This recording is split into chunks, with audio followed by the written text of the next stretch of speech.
welcome back to the Norden America channel. I've still got my Norden. I've just been busy this summer, but we're about to make an upgrade. As we're coming to the end of summer, I'm finding the cooler temperatures are coming and I don't want to freeze out there, so heated grips are a must. Now, I chose to go with something that was aftermarket rather than the actual Husqvarna heated grips, so let's take a look at those. These are the KOSO heated grips. I've purchased these because they kind of have the control integrated here. They've got them right at your thumb, which I thought was nice rather than mounting another heated grip control kind of on your handlebar. This particular model that I got, Apollo heated grips, 7/8 by and the 1-inch, 130 millimeter. So we're going to be installing these today, and everything I've heard is that you don't want to use the glue that comes with it because it's almost like super glue. Gives you no time to adjust them, get them in the position. So we're going to actually use some Outlaw grip glue that I purchased off of Amazon. Both of these are available from Amazon. I'll put a link down there, one of my affiliate links, so you can order from there if you'd like. Okay, first thing to do to remove these grips is going to be to take the hand guards loose so that we can get to them. This is a 6mm hex key wrench or Allen wrench, and you just want to pull that loose with your 6mm. Okay, notice I did not have to take the bolt all the way out. This is just kind of a tensioning piece. I pulled it loose enough that there was flex in it and you can pull it out and to the side. So you want to just use that 6mm hex and pull them loose on both sides. I got a little carried away and completely unscrewed it. When that happened, this back piece of this may be left inside of the handlebar. I just leaned the bike over and got it to fall out, so it wasn't in there too hard or anything. Easy to get it out even if you overdo it and completely loosen these off. Okay, our next step is to actually remove this left-hand side grip. You don't actually have to peel this off, but this whole thing is going to slide off. What we do is look around here, and up in there is a tiny screw, and you're going to want to use a Torx T15 on it. And just put that up in there and loosen that screw, and let's see if we can slide it off. And once we loosen that screw, just hold the hand guard out of the way, and the whole thing comes loose and just slides off. This is the left-hand grip. There you can see that that little Torx T15 screw is in there. So all that's needed to remove your left-hand grip. Okay, on the right-hand side where your actual throttle twist is, your throttle tube, unfortunately it just doesn't have that set screw where you can just remove the grip. So you peel back the rubber from there, start pulling it back, and you're gonna find it probably gets to a spot where it's just glued on too well for you to pull it off anymore. At that point, I imagine we're gonna have to cut it off of here. So let's take a look at doing that. I'll see if I can pull it off or cut it off. When pulling on it, make sure you don't pull your whole entire bike over. It certainly is going to take a lot of force, but might just move right to. So this is kind of what it's going to look like as you're showing it who's boss with that razor knife. I just went ahead and split it along the length here. That made it much easier, and it just started peeling off from there. So you're going to want to peel all the rubber off that you can. Okay, so after splitting and pulling off that rubber grip, you pretty much find that you've got a mess here that you've got to clean up. So I'm just going to use my razor blade knife. This throttle tube has got these little nubs on it every so often. The little nubs are, I guess, are kind of molded into the grips as well. Helps hold them in place and keep them from twisting. Those are got to go to slide on the new heated grips. So I'm just using the razor blade and slicing them off. I've heard others have used a Dremel, sanding stuff, and actually removed it really well. I'm just going to use the razor blade knife and see if I can't get it all off like that and smooth this up. There is also a little bit of a ridge here at the end that I may take and trim down some so that this other one slides on smoothly. So that is the plan. Let me see if I can get it all cleaned up now. I advise cutting away from yourself when you're trimming these. Don't pull the blade towards yourself or you might accidentally slice yourself. Okay, this removing of the right side grip, don't expect it to be easy. It's gonna take you, after you peel off the grip, another 15 to 30 minutes of scraping and cleaning this throttle tube. I was basically using my knife afterwards as a draw knife and kind of scraping off the extra glue and parts on there. Down here at the end, you can see that there's a lip or an edge that sticks up. So that needs to be removed. So you can see here where I've already started trimming it off smooth. I'm going to trim it off all the way around.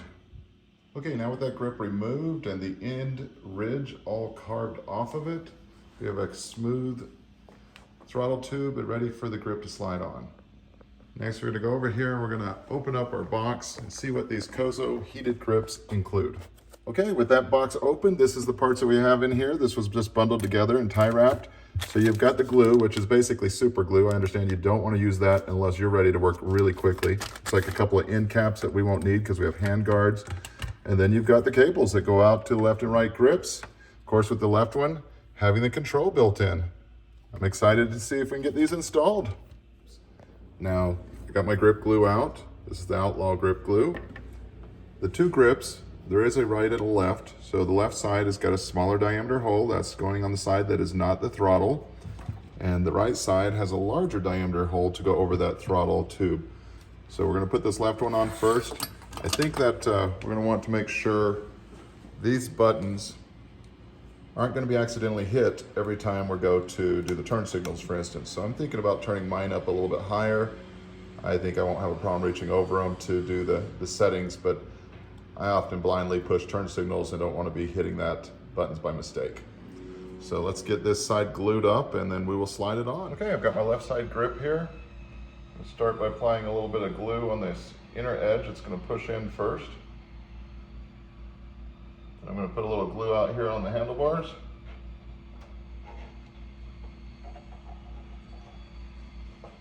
Yeah, this glue smells great. All right, let's get it all the way around here.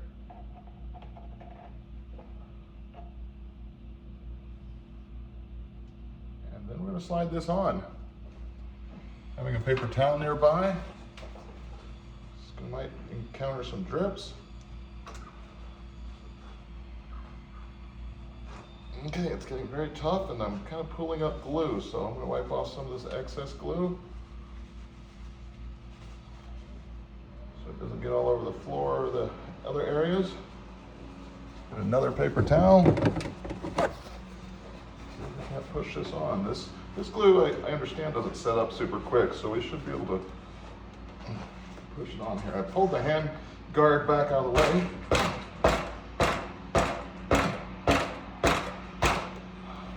Got some glue coming out of the end of it. As you can see, it's a process to get them on there and not spread the glue. Okay, and right there is the fully pushed on position. Now, I heard someone else say you shouldn't twist it. I was twisting it a little bit. I mean, it does have a hard plastic case in the center of it, so I didn't feel like it was going to damage it in any way, but it certainly helped for me to push it on some. I've got it through far enough now that the hand guard will attach here, plenty of clearance. You can easily do turn signal buttons without ever hitting the heater, and I can still have visible the LED light on top that shows the position. So I like it a lot. It is lower than this, so I don't think it'll be a problem hitting it. Now we'll just have to run the wires for this one.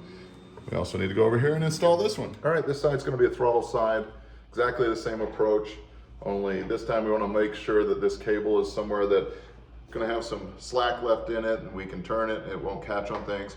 I think I want it kind of pointed, yeah, down to start with, so it'll turn up and back and forth on that side. So that's what I'm going to go for. We're going to apply some glue and hope we can get this pushed on here. Okay, this time I've also got a rubber mallet handy in case I need to tap it on a little bit. Let me start by applying some glue inside this grip. Mainly I'm applying the glue to the actual piece here, making sure not to get it at the very end where the tube turns freely. You don't want to glue it into there or else, you know, you could stop your throttle from turning altogether.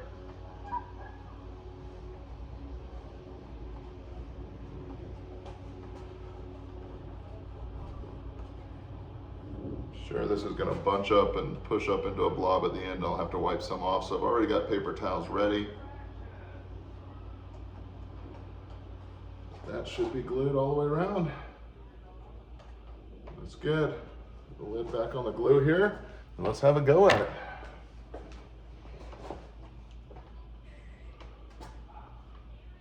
So far it's sliding on smoother than the other side. I think I shaved it up nicely. Yeah. A little extra glue again.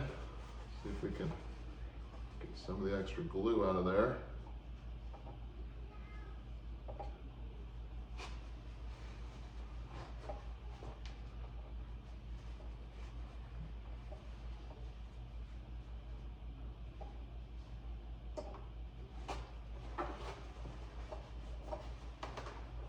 Pretty good. I think I'm just going to tap it, make sure it's in as far as it'll go.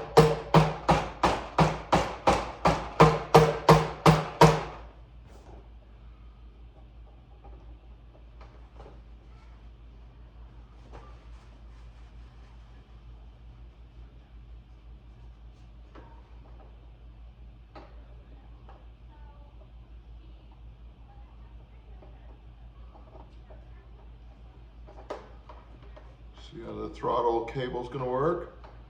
Yeah, that looks like a good place for it. Plenty of room for it to move around. I think that's gonna work. Okay, we've got the right side hand grip in place. Even with it pushed on as far as it goes, it's gonna be a little bit of a gap here because this is conical shaped, and this flat edge on this grip won't push up all the way to there. It's hardly noticeable. I think it looks fine. Over here on the end, I think we're in pretty good shape. If this rubs at all on the hand guard, we may have to add a washer or something to it just to make sure it's not rubbing. We'll see when we get there. Okay, so I intend to hook mine up to some connectors that are back here at the back end under the seat, and they are switched by the ignition. So to do that, we're gonna need to remove the seat, and we'll see if we need to remove some tank panels or this front area to do it as well. Next up, you wanna find the best way to run the wires to route them.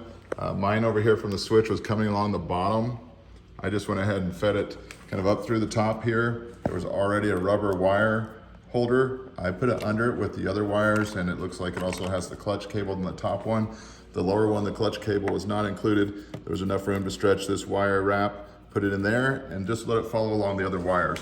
That's bringing us out down here, prepared to head underneath this tank area. So that's on the left side of the bike. I don't feel like taking all this apart, so what I typically do is just find an easy way to pull it. I've just taken a long plastic cable tie. I can see that it slides right up through there, and I'm going to pull the wires through with that. Okay, so these are the long wires that need to run to the back. The end that needs to go to the back, I've just taped it up here to my pull stick, and I'm going to pull it through here and just bring these wires out to the back. On the right hand side, I did the exact same thing as the other side, leaving a loop down here where this can move freely. I think I will add one cable tie, maybe right about here, but the loop was got plenty of slack to move freely. I followed all the other cables, ran the wire underneath the existing stretchy rubber cable ties, brought it down through here, and it actually plugs in right here to the cable that's running to the back. And I put a cable tie on it just to hold it in place. Now both sides are connected. We'll make sure those wires are ran through a good area down here and cable tied in a few spots. Get them to the back. Now on the back, you're gonna have to put your fingers up in here, and you're gonna have to fish out this bunch of wires. One of these is an ignition switched, and one of them is always hot. So we'll get the voltmeter out to check and see, but I'm pretty certain that the one that has the yellow wire, yellow-red, is the always hot. We're gonna check that out. Okay, I completed running my wires. You can see I ran it down through here, zip tied it here, ran it along this main route, added a zip tie right here as well, or cable tie. Went on up through here, followed the other cables. The wires will come right back here by the back. Now I'm checking voltage. These wires that are yellow and red, looks like the other one is maybe brown. Those have 13 volts or 12 volts to them constantly, so that's direct to the battery. These other two should be our ones that actually are switched by the ignition. So we'll check. Okay, these other two wires, you can see that one of them's black with a red stripe and the other one is brown. We have it connected up to the meter right now. Let's get the ignition turned on. Right. Up here, switch the ignition on and see if anything changes. Yep, so that is the ones that we're going to connect to. Okay, so you need some male spade connectors to connect up to these. I do not have any, so I'll have to run to town and get a few.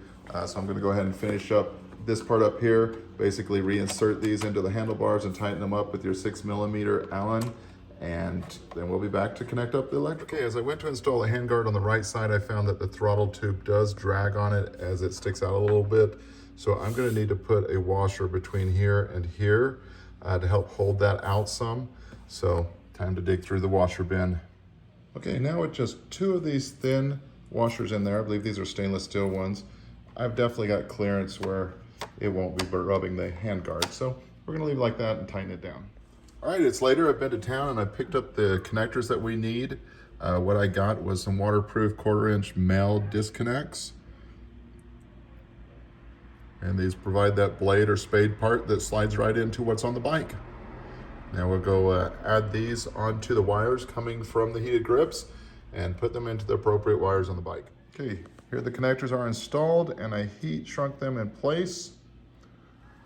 And now we will plug them in. And we're going to want to plug it in over here to the one that is brown for the ground or the black wire, and the one that has the stripe going down it, a red stripe, that is going to be the hot wire or the red wire. And with those all connected up, we can simply tuck these wires back away as they were,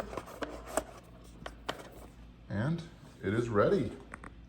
Okay, so it's time to turn on the ignition and see if these things will work. We should get a white light that blinks here as we apply power to it. Let's see. Okay, that indicates it's receiving power. And then whenever you want to adjust the temperature, you just press this. Blue is the 20%, and you got 40, 60, 80, and red is 100% power. So those powered off when I turned off the ignition key. Now let's see what happens when I turn the key on. I believe they'll go to their last position. So it indicates it's got power, and no, they actually come back to the off position, so they don't start up again at hot. You'll have to turn them back on by selecting. Oh, but when you select, it goes straight to the last one it was on. All right, that is the heated grips. Once again, these are the KOSO heated grips. The particular model that I ordered. And I'll put it in the comments below, my affiliate link. Please feel free to support me by purchasing through there. Thanks for watching this video, and I hope you'll find these as a good alternative to the Husqvarna ones. I think I'll like them even better because of the easy access to adjusting them. And if you'd like to subscribe to the channel, that would be great. Give me a thumbs up.